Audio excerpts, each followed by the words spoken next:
저는 올해 32살, 아내와 대학교 때부터 연애를 했고 지금은 결혼한 지 3년이 되었습니다. 우리는 서로를 깊이 사랑했고 결혼 후에도 작은 일들까지도 함께 공유하며 행복한 시간을 보냈습니다. 하지만 작년 예상치 못한 일이 일어났습니다. 아내가 첫 아이를 임신했을 때 우리는 그 소식에 무척 기뻤지만 아내의 고된 직장 생활 때문에 결국 유산이라는 아픔을 겪게 되었습니다. 그때 아내는 큰 상처를 받았고 몸과 마음이 모두 힘들어 보였습니다. 여보, 오늘 좀 어때요? 제가 조심스럽게 물었습니다. 아내는 창밖을 바라보며 깊은 한숨을 내쉬었습니다. 온몸에 힘이 없어요. 내가 몸을 좀 더 잘 챙겼더라면 달라졌을까 싶고. 그 말을 들었을 때 저는 가슴이 찢어지는 듯 했지만 그저 곁에서 지켜주는 것밖에 할 수 없었습니다. 아내는 그 일을 겪은 후 직장 생활도 이어가기 어려워졌고 결국 그만두게 되었습니다. 일을 그만두고 아내가 조금 좋아지길 바랬지만 그녀는 더욱 우울해졌습니다. 어느 날 우리 집 근처에 사는 아내의 친구 은희가 집으로 찾아왔습니다. 너무 힘들어 보인다. 우리 필라테스 같이 다닐래? 몸도 마음도 좀 풀어보는 거 어때? 라고 제안했죠. 처음에는 아내도 선뜻 나서지 못했지만 은희의 권유에 점점 마음이 열렸습니다. 그 후로 아내는 꾸준히 필라테스를 하며 조금씩 활기를 되찾기 시작했습니다. 어느 날 저녁 아내가 밝은 얼굴로 말을 걸었습니다. 여보, 오늘 필라테스 끝나고 기분이 정말 좋았어요. 몸도 가벼워지고 뭔가 조금씩 자신감을 되찾는 기분이에요. 정말 다행이네요. 당신이 다시 웃는 걸 보니까 나도 기분이 좋아요. 제가 웃으며 답했습니다. 우리는 어느 정도 유산의 상처에서 벗어나고 있었지만 여전히 아내의 마음속엔 그날의 아픔이 자리 잡고 있었습니다. 가끔 아내는 그날을 떠올리며 눈물을 흘렸고 저는 그럴 때마다 조용히 아내의 곁을 지키며 위로하곤 했습니다. 우리는 다시 아이에 대한 이야기를 나누게 되었고 둘 다 언젠가 다시 시도할 준비가 될 거라는 희망을 품기 시작했습니다. 하지만 그 시점에 저는 회사 업무로 인해 2주간 해외 출장을 가야 하는 상황이 생겼습니다. 아내는 처음에는 저와 떨어져 있는 걸 걱정했지만 잘 다녀와요. 저도 그동안 마음 정리하면서 시간을 보낼게요. 라며 차분히 응원해 주었습니다. 출장 기간 동안 아내에게 종종 연락을 하며 서로의 안부를 확인했습니다. 그리고 생각지도 못하게 출장 업무가 예상보다 빨리 해결되었고 저는 이틀이나 일찍 귀국할 수 있게 되었습니다. 아내에게는 말하지 않고 깜짝 서프라이즈를 해주고 싶어 새벽 비행기를 타고 돌아와 몰래 집으로 향했습니다. 아내가 놀라며 기뻐하는 모습을 상상하며 설레는 마음으로 문을 열었죠. 하지만 집에 도착했을 때 이상하게도 아내는 집에 없었습니다. 제가 도착한 시간은 오전 10시, 아내가 평소엔 밖에 나갈 일이 없는 시간이었기에 조금 의아해졌습니다. 필라테스가 있는 날도 아니었고 이 시간에 약속이 있다는 이야기도 듣지 못했거든요. 저는 우선 거실 소파에 가방을 내려놓고 전화를 걸었습니다. 벨이 울리지만 아내는 받지 않았습니다. 혹시 잠깐 나갔나? 하는 생각에 걱정하지 않으려 했지만 마음 한편에서는 불안함이 서서히 고개를 들기 시작했습니다. 그래서 다시 전화를 걸었습니다. 이번에는 다행히 아내가 전화를 받았습니다. 여보, 어디 있어요? 소연은 약간 긴장한 듯한 목소리로 대답했습니다. 은희가 쇼핑하자고 해서 나왔어요. 당신 이 시간에 어떻게 전화를 해요? 그래요? 그럼 빨리 와요. 나 일이 빨리 끝나서 당신 서프라이즈 해주려고 일찍 귀국했는데 당신이 보이지 않아서 실망했어요. 저는 별다른 의심 없이 통화를 끝내고 배가 고파 집 근처 식당으로 밥을 먹으러 나갔습니다. 그런데 음식을 먹고 있을 때 은희가 혼자 개를 산책시키고 있는 모습이 보였습니다. 소연은 분명 은희와 함께 있다고 했는데 은희는 혼자 있었습니다. 저는 서둘러 계산을 마치고 가게를 나섰습니다. 하지만 은희는 어디로 사라지고 보이지 않았습니다. 저는 곧바로 은희에게 전화를 걸어 물었습니다. 은희 씨, 혹시 소연이랑 같이 있지 않나요? 은희는 당황한 듯 대답했습니다. 아니요, 왜요? 무슨 일 있어요? 아, 소연이가 보이지 않아서요. 저 지금 혼자 산책 중인데. 혹시 소연이와 싸웠어요? 아니요, 별일 아니에요. 그냥 물어본 거예요. 그때 은희가 갑자기 어머나 걔가 도망갔어요. 나중에 다시 전화할게요. 하고는 급히 전화를 끊었습니다. 저는 순간 이상한 느낌이 들었습니다. 소연이 왜 거짓말을 했을까? 은희랑 함께 있지 않다면 도대체 어디에 있었던 걸까?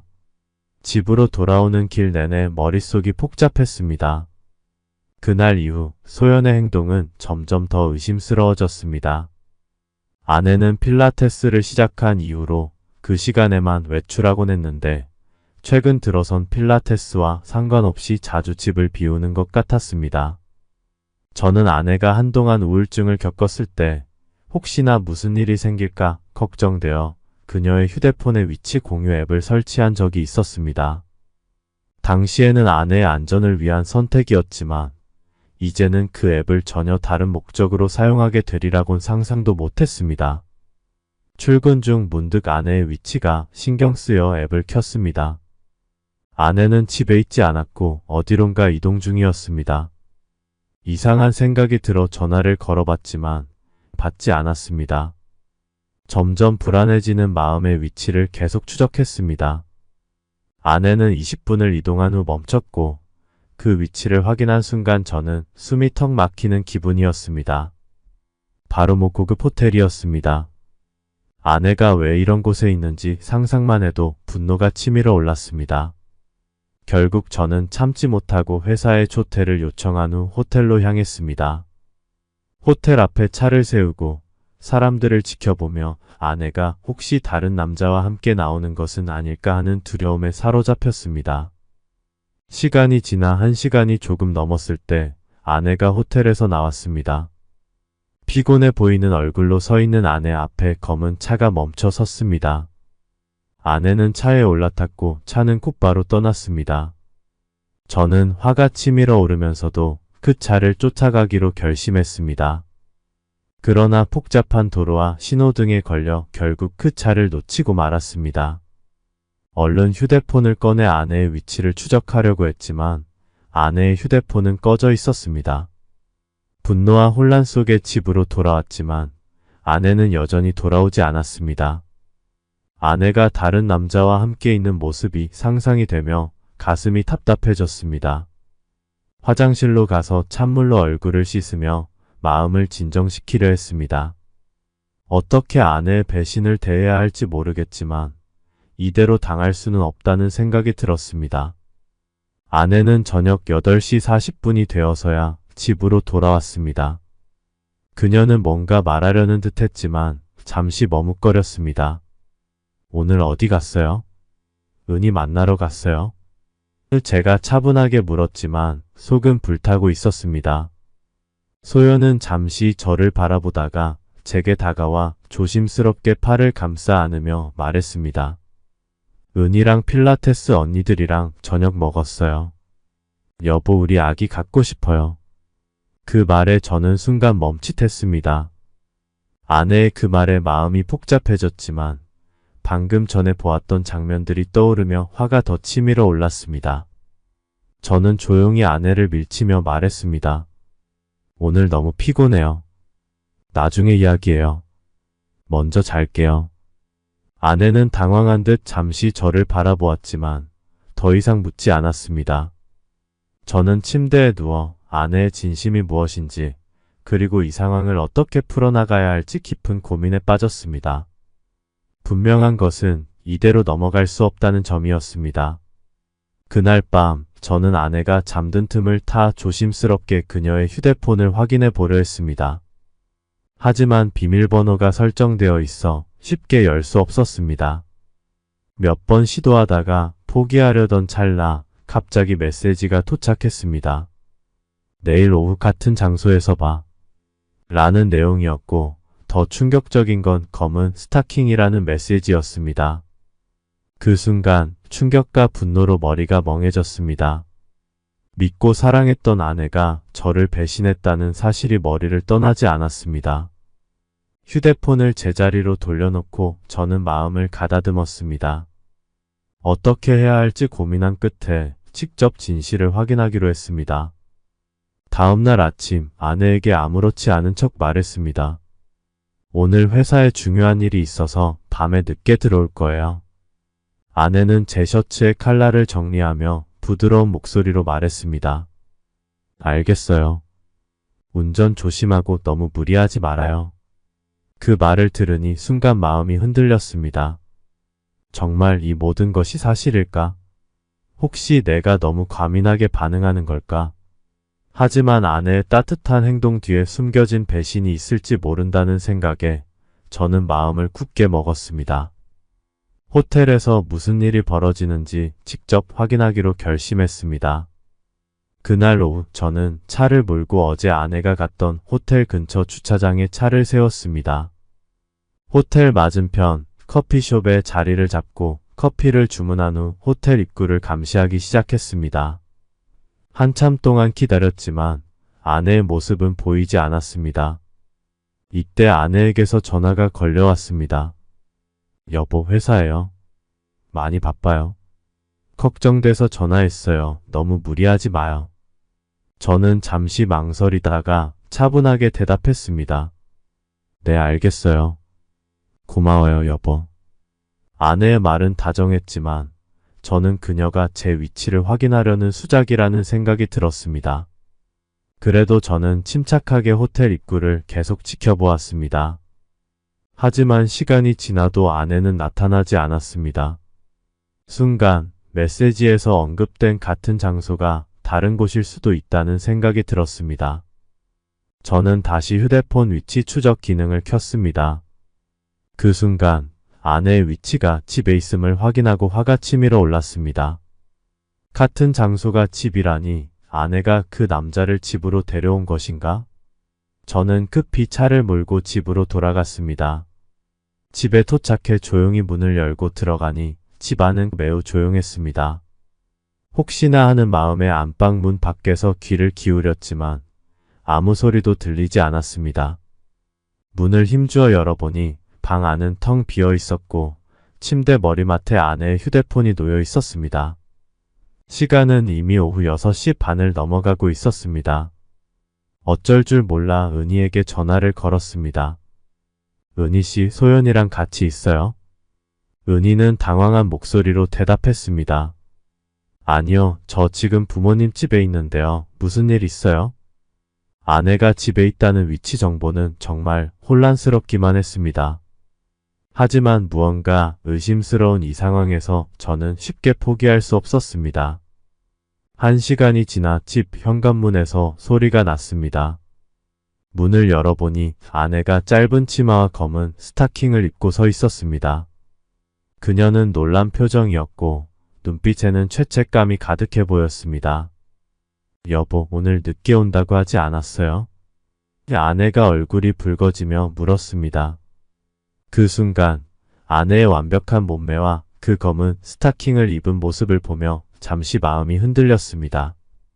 그러나 다시 정신을 차리고 냉정하게 물었습니다. 당신 이렇게 입고 어디 갔다 온 거예요? 필라테스 하러 간 복장이 아닌데요? 아내는 순간 당황한 듯 머뭇거리더니 억지로 미소를 지으며 대답했습니다. 아, 오늘 필라테스 언니들이랑 모임이 있었어요. 노래방에 가서 놀자고 해서 이렇게 입고 나갔어요. 며칠 동안 아내는 제 눈치를 본 듯 했습니다. 제가 출근을 해도 집에만 머물며 필라테스 외에는 별다른 외출을 하지 않았죠. 아내의 외도를 의심하면서도 확실한 증거를 찾지 못해 답답함이 가득했습니다. 하지만 기회는 쉽게 오지 않았습니다. 저는 한동안 회사의 일이 바빠 매일 야근을 해야 한다고 아내에게 말했습니다. 그리고 그날도 저는 회사에서 퇴근할 때쯤 아내에게 전화를 걸어 다시 한번 늦게 귀가할 것이라고 알렸습니다. 그렇게 오후 6시쯤 아내의 휴대폰 위치가 다시 움직이기 시작했습니다. 이번에는 낯선 노래주점이 목적지였습니다. 저는 불안감을 느끼며 급히 차를 몰아 그곳으로 향했습니다. 도착한 후 여러 룸을 살펴보다가 마침내 아내가 있는 방을 발견했습니다. 문틈으로 안을 살펴보니 방 안에는 약 10명 정도의 남녀가 있었고 그 중에는 아내와 그녀의 필라테스 친구들인 은희, 윤진도 있었습니다. 은희는 젊은 남자에게 안겨 활짝 웃으며 가볍게 애정 표현을 하고 있었고 윤진은 더욱 방탕하게 젊은 남자와 춤을 추고 있었습니다. 윤진은 미혼이기에 그럴 수도 있다고 생각했지만 나머지 여자들은 대부분 유부녀들이었습니다. 그들의 모습을 보니 생각보다 더 큰 충격이 다가왔습니다. 그동안 남자들만 이렇게 노는 줄 알았는데 여자들도 이런 곳에서 이렇게 논다는 사실이 저를 놀라게 했습니다. 그리고 그 구석에서 아내는 젊은 남자와 즐겁게 대화하며 술을 마시고 있었습니다. 겉으로는 그저 가볍게 이야기하는 것처럼 보였지만 그들의 미묘한 몸짓과 표정은 저를 불안하게 했습니다. 제가 방으로 들어가 모든 걸 끝내려는 찰나 그 남자가 아내의 볼에 키스를 했습니다. 아내는 가볍게 그의 어깨를 치며 부끄러운 듯 웃었습니다. 그 모습은 제가 결혼 후 단 한 번도 보지 못했던 아내의 모습이었고 가슴 속에서 분노가 폭발하려고 했습니다. 이 순간 모든 걸 폭로하고 싶었지만 오히려 아내의 진짜 모습을 더 보고 싶다는 생각에 손을 멈췄습니다. 그저 상황을 더 지켜보기로 마음을 먹고 차로 돌아와 담배를 피우며 고민에 빠졌습니다. 차 안의 담배 연기 속에서 취해 비틀거리는 여자들이 나오는 것을 보았습니다. 은희와 윤진 그리고 다른 여자들이 함께 있었습니다. 물론 그들과 함께 있던 남자들도 그들을 부축하며 나왔습니다. 그들은 두 대의 차로 나누어 타고 떠났습니다. 저는 아내가 탄 차를 따라갔고 아내와 은희는 같은 차에 타고 있었으며 윤진은 다른 방향으로 떠났습니다. 차는 결국 한 호텔 앞에 멈췄습니다. 호텔을 보니 마음속에서 불타는 분노와 배신감이 뒤섞이며 복잡한 감정이 밀려왔습니다. 그런데 좀 이상한 일이 벌어졌습니다. 아내와 함께 술을 마시던 남자는 내리지 않았고 택시는 다시 출발했습니다. 의아한 마음에 저는 그 택시를 다시 따라갔습니다. 하지만 가면서 점점 이상한 기분이 들었습니다. 택시가 향하는 방향이 다름 아닌 저희 집 방향이었기 때문입니다. 조금 후 아내와 그 남자는 택시에서 내렸습니다. 그 남자가 아내를 부축하려고 손을 뻗었지만 아내는 그 손을 뿌리치며 혼자 가겠다고 말했습니다. 그리고는 다른 쪽을 가리키며 그 남자를 내쫓는 듯한 모습을 보였습니다. 아내는 술에 취해 비틀거리며 집으로 향했고 그 남자는 머리를 절레절레 흔들며 다시 택시를 타고 떠났습니다. 그 장면을 보고 저는 약간의 안도감을 느끼며 주차장에 차를 세우고 집으로 향했습니다. 집에 들어가니 아내는 소파에 쭈그린 채로 잠이 들어 있었습니다. 그 모습을 보니 안쓰럽기도 하고 마음이 복잡해지기도 했습니다. 저는 오늘 있었던 일은 굳이 말하지 않기로 했습니다. 아내를 조심스럽게 안고 침실로 옮기려 그녀를 들어 올렸습니다. 그때 아내가 잠에서 깨어났습니다. 두 손으로 제 목을 감싸며 얼굴을 제게 비비더니 낮고 나른한 목소리로 말했습니다. 여보 언제 왔어요? 미안해요. 오늘 친구들이랑 술 좀 마셨어요. 저는 아내의 얼굴을 바라보며 부드럽게 물었습니다. 무슨 일이 있었어요? 왜 이렇게 술을 많이 마셨어요? 아내는 길고 풍성한 속눈썹을 살짝 떨며 붉은 입술로 미소를 지었습니다. 그냥 기분이 안 좋았어요. 언니들이 기분 풀자고 해서 따라갔는데 금방 왔어요. 그러면서 아내는 제 품으로 몸을 기울이며 편안한 자세를 찾았습니다. 아내의 행동에 제 안에 있던 분노는 어느새 완전히 사라져버렸습니다. 몸이 조금 뻣뻣해지며 저는 속삭이듯 말했습니다. 그래요. 그래도 재미있게 놀다 왔어요? 아니요. 제가 생각했던 그런 게 아니어서. 그냥 왔어요. 아내는 제 질문에 대답하면서도 점점 목소리가 작아졌고 이내 다시 잠에 빠졌습니다. 그녀를 침대에 눕히고 나서 아내의 얼굴을 보며 예전 신혼 때가 떠올랐습니다. 그 시절 출장을 가지 않았을 때는 아내가 매일 밤 소파에서 저를 기다렸고 제가 돌아오면 아내를 조심스럽게 안고 방으로 데려가곤 했습니다. 그때는 모든 것이 단순했고 행복했던 기억으로 남아 있습니다. 어쩌면 내가 생각한 만큼 모든 것이 나쁘지 않을지도 모르겠다. 라는 생각이 들기 시작했습니다. 아내는 여전히 저를 사랑하고 있고 저도 여전히 아내를 사랑하고 있었습니다.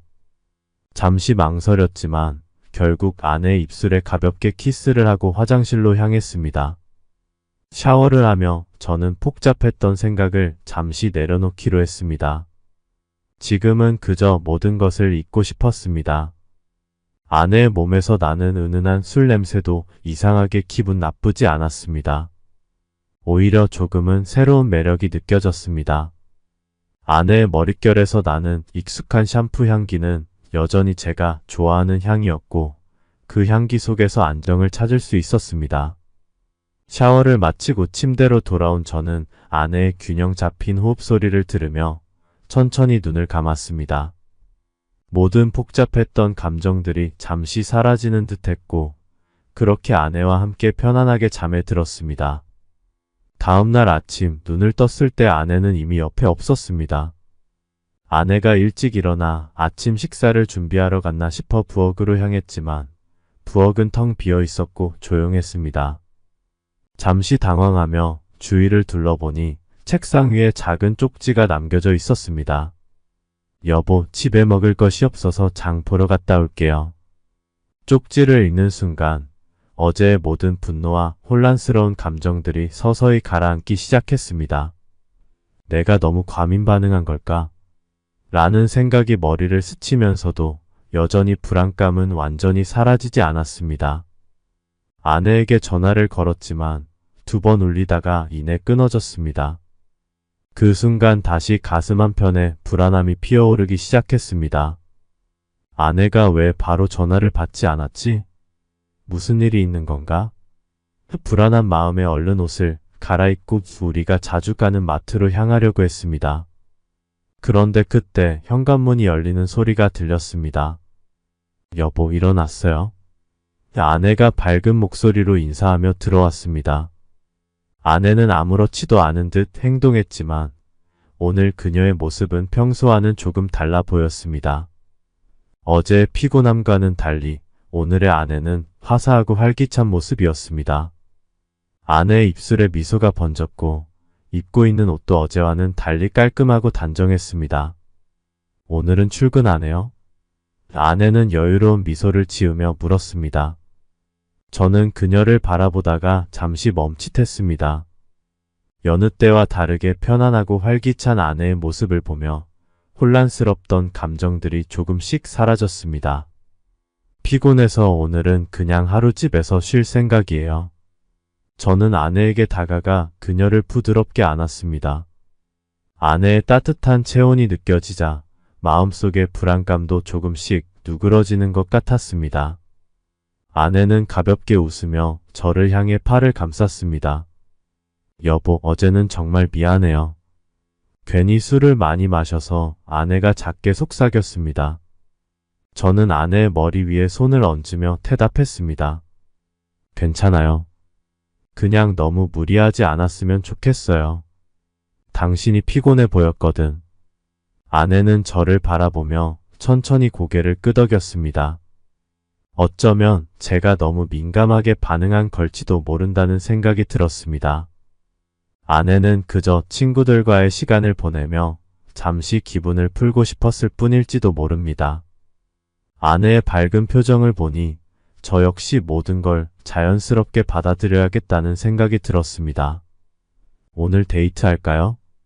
밖에 나가서 맛있는 것도 먹고. 제가 제안하자 아내는 환하게 웃으며 고개를 끄덕였습니다.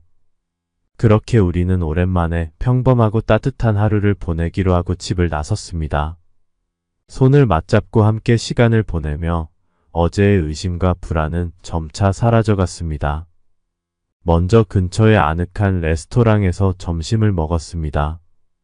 오랜만에 둘이 외식을 하는 자리였지만 어색함은 없었습니다.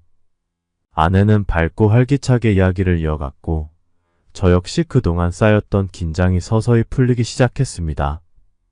여보, 이 파스타 정말 맛있어요. 한번 먹어봐요. 아내가 포크에 파스타를 돌돌 말아 저에게 건네주며 미소 지었습니다. 정말 맛있네. 오랜만에 이렇게 외식하니까 기분도 좋고. 아내는 고개를 끄덕이며 맞아요. 이렇게 여유롭게 시간을 보내는 게 얼마만인지 모르겠어요. 그동안 너무 바쁘고 피곤했잖아요. 라고 말했습니다. 식사를 마친 후 우리는 영화관으로 향했습니다. 평소엔 잘 보지 않던 로맨틱 코미디를 선택했는데 아내가 워낙 좋아하는 장르였기에 저도 함께 즐길 수 있었습니다. 영화 내내 아내는 가끔 제 손을 꼭 잡고 웃으며 영화를 즐겼고 그 모습을 보니 저도 덩달아 행복해졌습니다.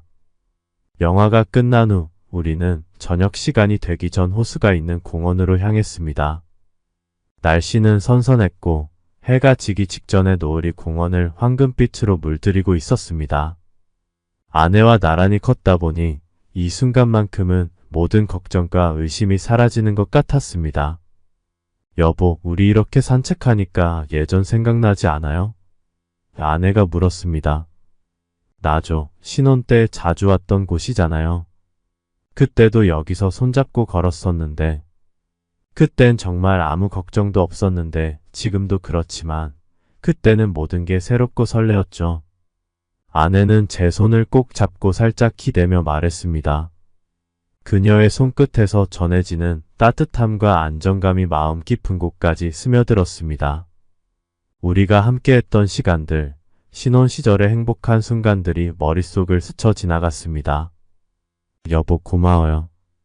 이렇게 함께 있어줘서. 아내가 작게 속삭였습니다.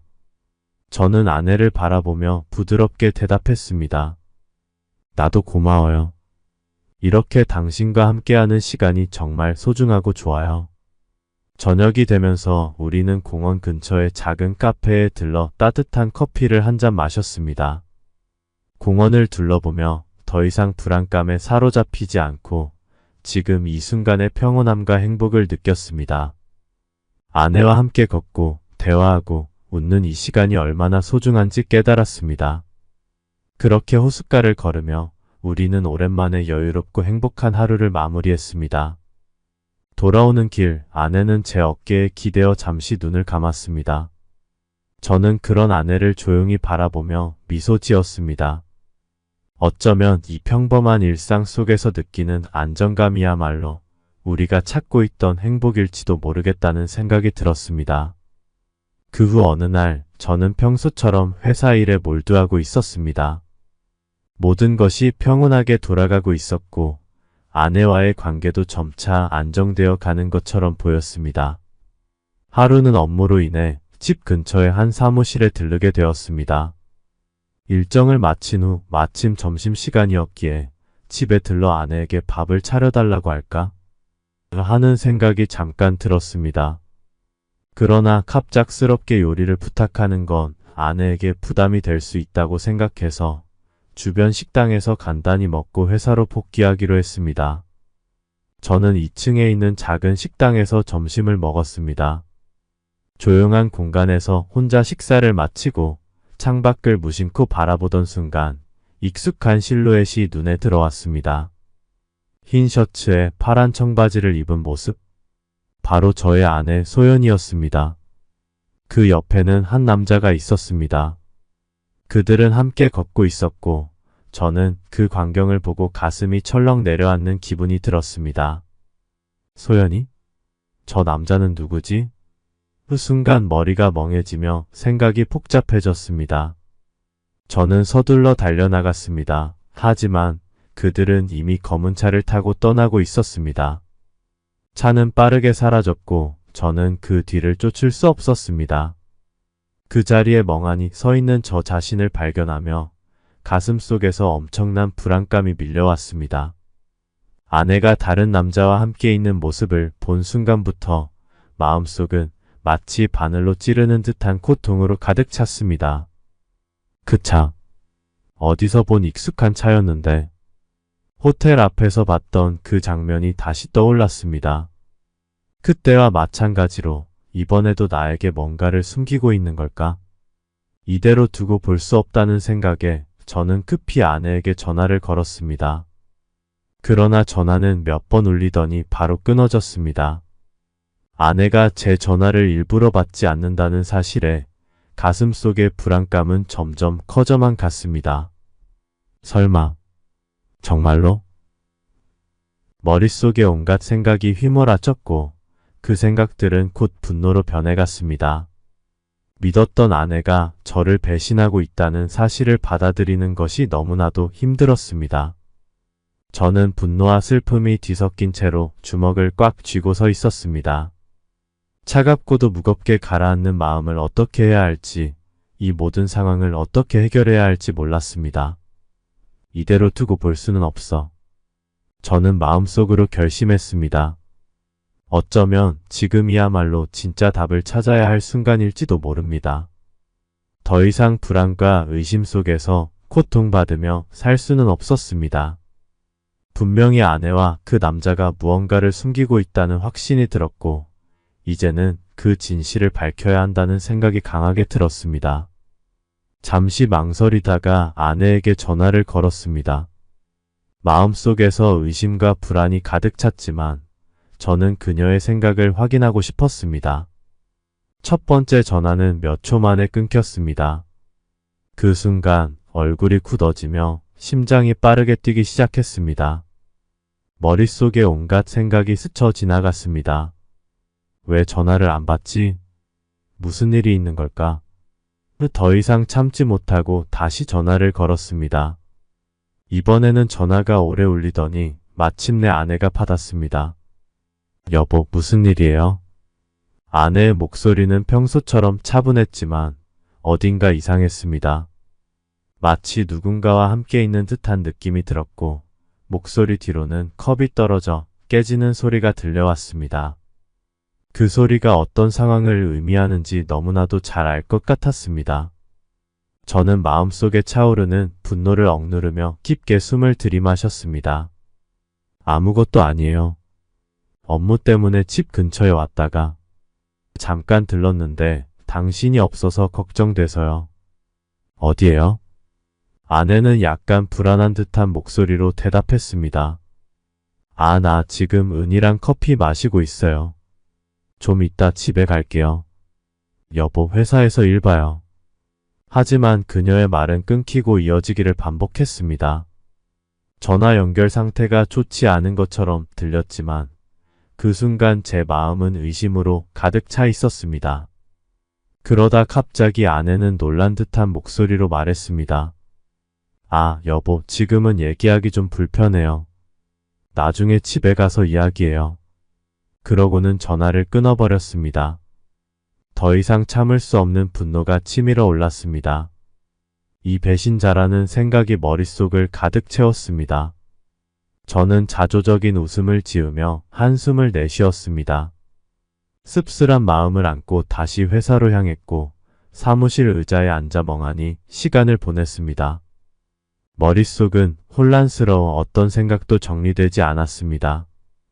그저 의심과 분노, 슬픔이 섞인 감정 속에서 정신을 차릴 수가 없었습니다. 얼마나 시간이 흘렀는지 모른 채 멍하니 있는데 책상 위에 놓인 휴대폰이 울리기 시작했습니다. 화면을 보니 아내의 번호가 뜨고 있었습니다. 저는 무표정한 얼굴로 잠시 전화를 응시했습니다. 이제 뭐라고 변명할까? 라는 생각이 들었지만 무의식적으로 전화를 받았습니다. 여보?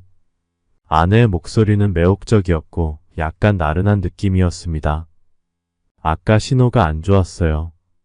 여보, 내가 집에 없어서 실망했죠. 아내는 미안한 듯한 목소리로 말했습니다. 만약 제가 상황을 모르는 상태였다면 그녀의 말에 감동했을지도 모릅니다. 하지만 지금은 그저 거짓말이라는 생각만 들었습니다. 저는 차분하게 하지만 냉랭한 목소리로 물었습니다. 정말 커피만 마시고 있었어요? 은희 씨랑? 아내는 약간 당황한 듯 잠시 머뭇거리더니 응, 맞아요. 은희랑 만나서 이야기 좀 했어요. 왜 그래요? 여보, 뭔가 기분 나쁜 거 있어요? 라고 물었습니다. 하지만 저는 더 이상 그녀의 말에 속고 싶지 않았습니다. 마음속에서 모든 게 무너지는 기분이 들면서 저는 아내의 변명에 지쳐가는 자신을 느꼈습니다. 아니에요. 별일 없으면 됐어요. 그 순간 아내의 목소리가 조금 더 나른해지며 여보, 우리 나중에 맛있는 거 먹으러 가요. 내가 요즘 너무 당신을 못 챙겼죠? 미안해요. 라고 했습니다. 저는 아무 말 없이 그녀의 말을 듣고 있었지만 마음속에서는 점점 그녀에 대한 믿음이 무너져 내리고 있었습니다. 아내의 이상한 태도와 모호한 답변이 머릿속을 어지럽혔고 더 이상 불안과 의심 속에서 헤매고 싶지 않았습니다. 그래서 곧바로 은희에게 전화를 걸었습니다. 전화를 받은 은희는 약간 짜증 섞인 목소리로 말했습니다. 요즘 왜 이렇게 자주 전화해요? 저 감시하는 거예요? 은희는 아내와 매우 친한 사이였고 평소에 저와도 장난을 많이 치곤 했습니다. 그녀가 진심으로 화를 내는 건 아니었기에 저는 마음을 다잡고 가볍게 웃으며 대답했습니다. 그래, 감시 중이야. 하지만 당신이 아니라 아내를 감시하는 거예요. 저의 말에 은희는 잠시 침묵하더니 농담은 그만하자는 듯 목소리를 낮췄습니다. 농담은 이제 그만하고 무슨 일이에요? 은희의 목소리 뒤에서는 어딘가 시끄러운 소리가 들려왔습니다. 갑자기 의심이 생기기 시작했습니다. 아내와 은희가 정말로 함께 있긴 한 걸까? 아내는 정말 커피를 마시고 있는 걸까? 아내의 너무도 자연스러운 말투가 오히려 저를 더욱 혼란스럽게 만들고 있었습니다. 은희 씨, 소연이 옆에 있죠? 전화를 받지 않아서요. 전화 좀 바꿔줘요. 제 가슴은 점점 더 불안해졌습니다. 은희의 대답이 어떤 것일지 머릿속에서 수백 가지 생각이 스쳐 지나갔습니다. 은희는 잠시 당황한 듯 대답했습니다. 소연이 지금 화장실 갔어요. 이따 소연이한테 전화하라고 할게요. 저는 숨을 깊이 들이마시며 감정을 억누르려 했지만 그 순간 참을 수 없었습니다. 이제 더는 은희의 거짓말을 받아들이기 힘들었습니다. 은희 씨, 거짓말 그만하고 소연이 지금 누구랑 있는지 빨리 말해요. 내가 당신들이 노래주점에서 남자들이랑 놀아나고 당신이 그 남자와 호텔 들어가는 거 다 봤거든요. 게다가 차량 블랙박스에 찍힌 영상도 있어요. 내가 이 영상을 당신 남편에게 보여주면 어떻게 될까요? 제 목소리는 거의 이를 악문 채 나왔고 은희는 그 말을 듣고 순간적으로 크게 당황한 듯 말을 잃었습니다. 저는 숨을 고르며 한동안 아무 소리도 들리지 않는 전화기 너머에서 은희의 당황스러운 숨소리만 들었습니다. 은희 씨, 지금 어디예요? 저는 감정을 억누르며 차분하게 다시 물었습니다. 은희는 잠시 침묵하다가 떨리는 목소리로 대답했습니다. 지금 집에 있어요. 민수 씨, 아까 무슨 얘기예요? 어디서 봤다는 거죠? 그제야 은희가 정신을 차린 듯 저에게 물었습니다. 그녀의 목소리에는 두려움이 섞여 있었습니다. 저는 더 이상 그녀의 변명을 들을 수 없었습니다. 내가 당신 집으로 갈 테니 그 자리에서 꼼짝 말고 기다려요. 누구에게도 전화하지 말고. 아니면 그 영상 지금 당장 당신 남편에게 보여줄 거예요. 제 목소리는 단호했습니다. 남의 가정이 파탄나는 걸 원하지 않았지만 지금 이 순간에는 아내의 진실을 알아내는 것이 가장 중요했습니다. 아내와 가장 가까운 사람인 은희를 통해서만 진실에 다가갈 수 있을 것 같았습니다. 그래서 저는 그날 영상을 보관하고 있었습니다. 사실 그 영상을 공개할 생각은 없었지만 지금은 아내가 무엇을 숨기고 있는지 그리고 그 진실을 밝히기 위한 최후의 수단으로 사용할 수밖에 없었습니다. 저는 은희의 대답을 기다리며 차를 몰고 그녀의 집으로 향했습니다. 오늘은 깊이 잃고 모든 걸 알아내겠어. 라는 생각뿐이었습니다. 은희의 집에 도착해 초인종을 누르자 얼마 되지 않아 그녀는 문을 열었습니다. 그녀의 얼굴은 불안감으로 가득 차 있었습니다. 현관문을 열자마자 은희는 당황한 얼굴로 저를 바라보며 말했습니다. 민수 씨, 제발 남편에게만은 말하지 말아주세요. 제가 시키는 대로 다 할게요. 제발. 그녀는 두 손을 싹싹 빌며 애원했습니다. 하지만 저는 그런 은희의 모습을 무시한 채 집 안으로 들어갔습니다. 한마디도 하지 않고 거실의 소파로 향해 앉았습니다. 그리고 차가운 목소리로 그녀에게 말했습니다. 은희 씨, 기회는 딱 한 번이에요. 오늘 나는 두 가정을 파탄낼 각오를 하고 왔어요. 그러니까 거짓말은 이제 그만하고 내가 묻는 것에만 대답해요. 소연이 도대체 어떻게 된 거예요? 지금 같이 있는 남자는 누구고 소연이랑 무슨 관계인지 말해봐요. 제 말에 은희는 크게 한숨을 내쉬며 마침내 입을 열었습니다. 그녀는 저를 제대로 바라보지도 못한 채 떨리는 목소리로 진실을 털어놓기 시작했습니다. 소연이는 유산 후 정말 힘들어했어요. 제가 필라테스를 소개한 것도 그때였어요. 소연이를 기운을 차리게 할 방법이 필요했으니까요. 그런데 필라테스를 같이 하던 사람들 중에 이상한 종교를 믿는 사람이 있었어요. 처음엔 아무렇지 않게 다가오더니 차차 소연이를 그 단체에 끌어들였어요. 그 말을 듣는 순간 가슴속에 무언가 무너지는 듯한 기분이 들었습니다. 무슨 종교라는 거죠? 도대체 무슨 일이 일어나고 있는 거예요? 저는 더 이상 침착함을 유지할 수 없었습니다. 그 사람들 남녀가 호텔이나 비밀 장소에 모여서 집단으로 수련을 한다고 해요. 소연이는 그 모임에 푹 빠졌어요. 완전히 자신을 헌신할 준비가 되어 있는 것 같더라고요. 은희는 말하기 어려워하는 듯 잠시 말을 멈췄습니다. 당신은 왜 지금까지 날 속였어요? 소연이와 똑같이? 저는 은희를 바라보며 차갑게 물었습니다. 은희는 한숨을 쉬며 떨리는 목소리로 대답했습니다. 소연이가 부탁했어요. 제발 민수 씨에게 말하지 말아달라고요. 본인도 이게 뭔가 잘못된 걸 알지만 그 사람들 없이는 견딜 수 없대요. 그들이 마치 가족처럼 느껴진다고. 저도 한동안 그 사람들에게 포교를 당할 뻔했지만 거기까진 가지 않았어요.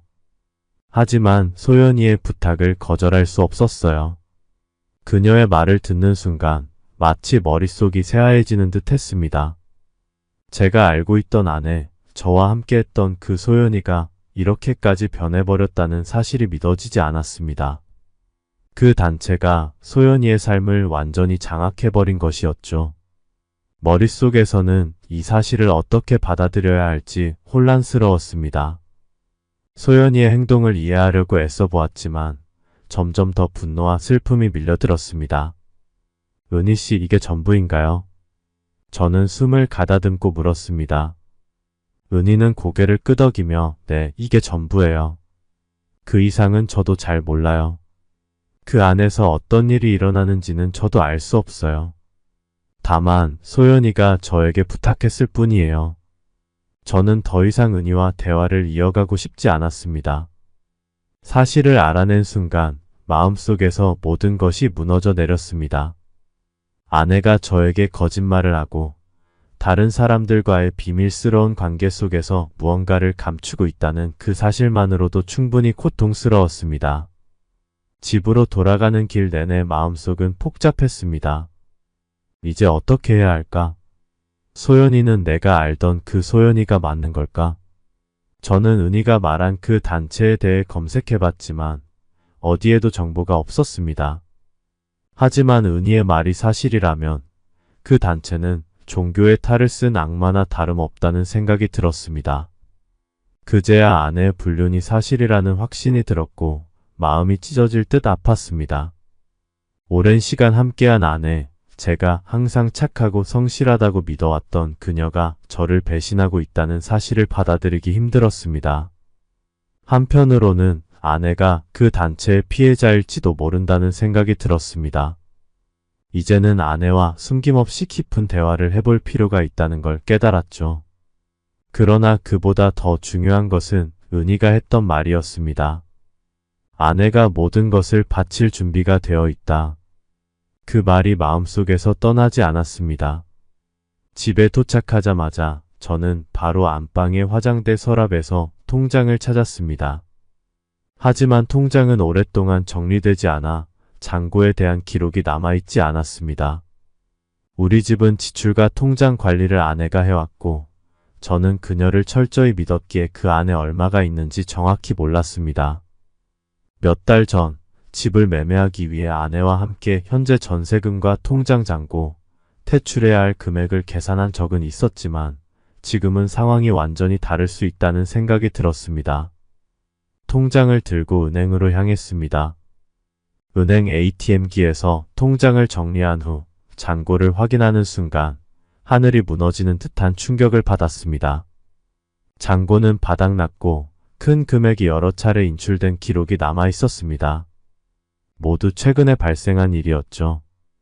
아내는 예전에는 큰 금액을 인출할 때 항상 상의했지만 이번에는 아무 말도 없이 돈을 모두 인출했습니다. 화가 치밀어 올랐고 머릿속은 혼란스러워졌습니다. 마치 수많은 벌들이 제 머릿속에서 윙윙거리는 것처럼 말이죠.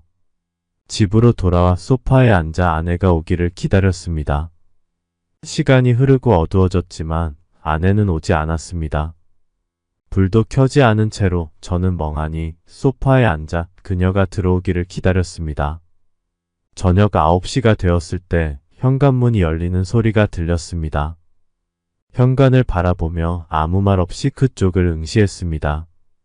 아내가 현관에 들어서며 거실에 불을 켜는 순간 저를 보고 깜짝 놀란 표정을 지었습니다. 여보, 깜짝이야. 왜 불도 안 켜고 그러고 있어요? 무슨 일 있어요? 그녀의 말에 속으로 참 뻔뻔하다는 생각이 들었습니다. 아직도 저에게 아무 일 없다는 듯 행동하는 모습이 믿기지 않았습니다. 저는 무거운 침묵 속에서 그녀를 빤히 바라보다가 손에 들고 있던 통장을 그녀에게 던졌습니다. 통장은 바닥으로 떨어졌고 아내는 얼른 그것을 주우려 했습니다. 그때 오랫동안 말을 하지 않아 목이 잠겨있던 저는 간신히 입을 열 수 있었습니다. 이 통장의 돈은 다 어디로 갔어요? 나한테 할 말 없어요? 제 목소리는 떨리고 있었지만 감정을 억누르려 애쓰고 있었습니다. 아내는 잠시 멈칫하더니 통장을 손에 쥔 채로 고개를 숙였습니다. 얼굴은 당황한 듯 보였지만 눈빛은 복잡한 감정으로 가득 차 있었습니다. 여보, 미안해요. 정말 미안해요. 그녀의 목소리는 떨리고 있었습니다. 이렇게 큰 돈을 다 어디에 쓴 거예요? 빨리 말해봐요. 저는 더 이상 참을 수 없어 차갑게 아내를 추궁했습니다. 아내는 잠시 눈을 감고 깊이 숨을 내쉬더니 마침내 입을 열었습니다. 여보, 그 돈 신에게 바쳤어요. 신이 저를 고통에서 구해줄 거라고 했어요. 그녀의 눈은 반짝이며 확신에 차 있었습니다. 저는 그 말을 듣는 순간 차가운 충격이 가슴을 찌르는 듯 했습니다. 말문이 막혔고 아내의 표정을 보며 무슨 말을 해야 할지 몰랐습니다. 그동안 아내에게 가졌던 신뢰가 단번에 무너지는 기분이었습니다. 아내와 함께했던 기억들이 혼란스럽게 얽히고 눈앞에 그녀가 과연 내가 알던 그 소연 씨가 맞는지 의문이 들었습니다. 이 상황이 어떻게 여기까지 왔는지 이해할 수 없었습니다. 여보, 제발 정신 좀 차려요. 저는 애써 차분하게 말을 꺼냈습니다. 그 사람들이 당신을 속이고 있는 거예요. 그 단체 좀 이상하지 않아요? 제발 숨기지 말고 나랑 대화 좀 해요. 제 말을 들은 아내는 갑자기 표정이 굳어졌습니다. 그녀는 갑자기 목소리를 높이며 흥분했습니다. 그만해요. 당신이 뭘 알아요? 우리 단체를 부정하는 소리 그만해요. 입 조심해요. 아님 벌 받게 될 거예요. 그 순간 저는 큰 충격을 받았습니다. 제가 알던 차분하고 합리적인 아내는 온데간데 없고 마치 다른 사람이 되어버린 듯 했습니다. 그동안 쌓아왔던 우리의 관계와 믿음이 이렇게 빠르게 무너져가는 모습에 마음이 찢어질 듯 했습니다. 여보, 제발 그 사람들 말 믿지 마요. 그 단체는 당신을 이용하고 있어요. 당신의 마음 그리고 우리 재산까지 다 빼앗아가는 거예요. 그 돈, 우리가 힘들게 모은 거잖아요. 그 돈 모으려고 우리 천사도 잃었고요. 저는 더 이상 감정을 억누르지 못하고 목소리를 높였습니다. 그게 무슨 신이에요? 당신이 고통받을 때 도와준다고 하면서 왜 돈을 요구해요? 진정한 신이라면 그런 걸 요구하지 않겠죠. 아내는 제 말을 듣고 더 흥분한 듯 두 손을 불끈 쥐고 있었습니다. 그녀의 눈은 차가운 분노로 가득 차 있었고 그 모습을 보는 것이 너무 낯설었습니다. 당신은 아무것도 몰라요. 내가 얼마나 힘들었는지, 그 사람들이 나를 얼마나 도와줬는지 알지도 못하면서 무슨 말을 하는 거예요? 나한테 그만 참견해요. 그 말을 듣는 순간 저는 하늘이 무너져 내리는 기분이었습니다. 더 이상 아내에게 다가갈 수 없다는 생각이 들었습니다. 그녀는 이미 너무 멀리 가버렸고 저의 손이 닿지 않는 곳에 있었습니다. 여보. 저는 깊게 한숨을 내쉬며 힘겹게 말을 이었습니다. 당신이 힘들었다는 거 나도 알아요. 하지만 그 사람들은 당신의 고통을 이용하고 있는 거예요. 내가 앞으로 더 잘해줄게요. 거기서 나와요. 우리 연애 때처럼 다시 시작해요. 하지만 아내는 제 말에 반응하지 않았습니다. 오히려 차갑게 저를 바라보며 고개를 저었습니다. 난 이미 결심했어요. 더 이상 당신 말 듣고 싶지 않아요. 그 말을 끝으로 아내는 방으로 들어가 문을 닫아버렸습니다. 아내와의 대화는 이제 더 이상 통하지 않았고 그녀는 이미 제 곁을 떠나버린 것처럼 느껴졌습니다. 방문 앞에서 한동안 서 있다가 저는 천천히 뒤돌아 거실로 향했습니다. 머릿속은 온갖 복잡한 생각들로 가득 차 있었고 가슴은 텅 비어버린 것 같았습니다. 아내의 변해버린 태도와 그 차가운 말투를 떠올리며 깨달았습니다. 저와 그녀의 인연은 여기까지인 것 같았습니다. 하지만 마음속 깊은 곳에서는 아직도 아내와 대화하고 싶다는 작은 미련이 남아 있었습니다. 우리가 함께 쌓아온 시간과 정을 이렇게 허무하게 끝내고 싶지 않았기 때문입니다. 한동안 그런 생각에 빠져 새벽까지 고민하다 결국 지쳐 소파에서 잠이 들었습니다. 아침에 눈을 떠보니 이미 출근 시간이 지났습니다. 사실 출근할 마음도 나지 않았습니다. 중요한 건 아내와의 대화였죠. 저는 안방으로 향했습니다. 아내와 다시 한번 제대로 얘기하고 싶었습니다. 그런데 안방문이 열려 있었고 아내는 보이지 않았습니다. 심지어 붙박이장 문도 활짝 열려 있었고 아내의 옷과 물건들이 전부 사라져 있었습니다. 아내가 짐을 싸고 집을 떠난 것입니다. 그 자리에 서서 멍하니 빈 방을 바라보았습니다. 기가 막혔고 더 이상 할 말이 없었습니다. 아내가 정말로 미쳤다는 생각밖에 들지 않았습니다. 그 후로 아내는 돌아오지 않았습니다. 아내에게 계속 전화를 걸었지만 계속 꺼진 상태였기에 결국 실종 신고까지 하려 했습니다. 하지만 경찰에서는 실종 성립이 되지 않는다고 했습니다. 법적인 조언을 듣기 위해 변호사를 찾아갔지만 법적으로는 해결할 방법이 없다고 하더군요. 제가 그토록 화가 났던 헌금 문제도 아내가 자발적으로 기부한 돈이었기 때문에 돌려받을 수 없다는 것이었습니다. 소송을 해도 승소 가능성이 낮다고 했습니다. 변호사는 현재로서는 전세금을 제가 가져가는 걸로 아내와 협의 이혼을 하는 게 최선이라고 조언해 주셨습니다. 이미 지쳐있던 저는 더 이상 버틸 수 없었습니다. 아내의 친한 친구인 은희와는 연락이 될 것이기에 저는 은희에게 이혼 서류를 대신 전해달라고 부탁을 했습니다. 그렇게 아내와 합의하에 이혼을 하게 되었습니다. 이혼 서류에 도장을 찍는 마지막 순간, 저는 아내를 마지막으로 봤습니다. 그녀의 표정은 차가웠고 더 이상 대화할 필요도 없다는 듯 했습니다. 그 후로 저는 그녀를 다시는 볼 수 없었습니다. 저는 이제 모든 것을 정리하고 새로운 시작을 하려고 합니다. 오늘의 사연은 여기까지입니다. 구독, 좋아요, 알림 설정 부탁드립니다. 감사합니다.